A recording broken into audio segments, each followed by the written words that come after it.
Now, this week in esports, we've had the Dota 2 International, which is, of course, Valve's big tournament for their Dota 2 game, which is still in beta and it's doing big things in esports. Now, I'm joined by Shane and Jason.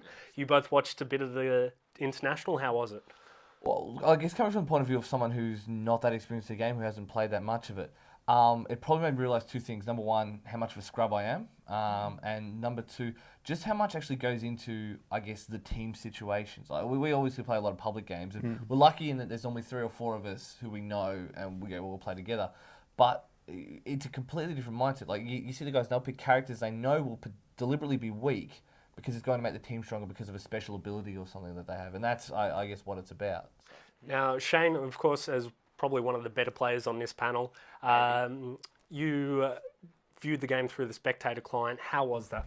Well, through the Dota spectator client, we actually can show like how many supporters for each team through a pennant system, which is bought for supporting the team and gets money straight towards the team. So it helps for both, and you also get free hats, so nobody really loses. Yeah, definitely. You can find those in-game drops just by watching the game. And it provides some great stats, like you can see last hits, denies, kills, gold graphs, everything in the game. What builds they're going. You can follow certain heroes, tune into different audio streams. It's an amazing client and it's a great thing for esports. But the tournament itself, how do you think it went? Well, everybody, the crowd favourite Navi, of course, did very well, but not well enough. Yeah. Unfortunately, they did come second. They were in a winner's bracket made very much of strong Chinese teams. I think top 8, there were five of which were Chinese. So IG, the Chinese team, ended up winning the $1 million. Na'Vi, 250k. LGD, which were undefeated up until versing Na'Vi, they ended up getting 125k. So some big prize money and some great production from this tournament, and it's such a great thing for esports.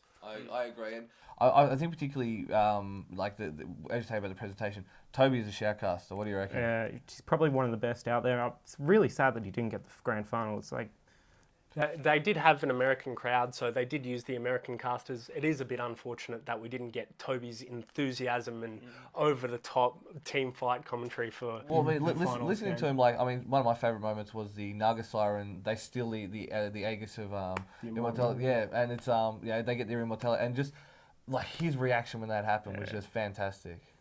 Especially also his reaction, when Rubric actually stole Tidon's ulti about 3-4 times and just turned the whole tide of the game.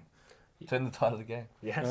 So Dendi and Na'Vi has definitely been some of the best highlights of the International, and I really suggest that you go back and watch the VODs, download the replays in game, have a look at some of the amazing plays, especially Na'Vi, because I'm a massive Na'Vi fan, but definitely go check it out.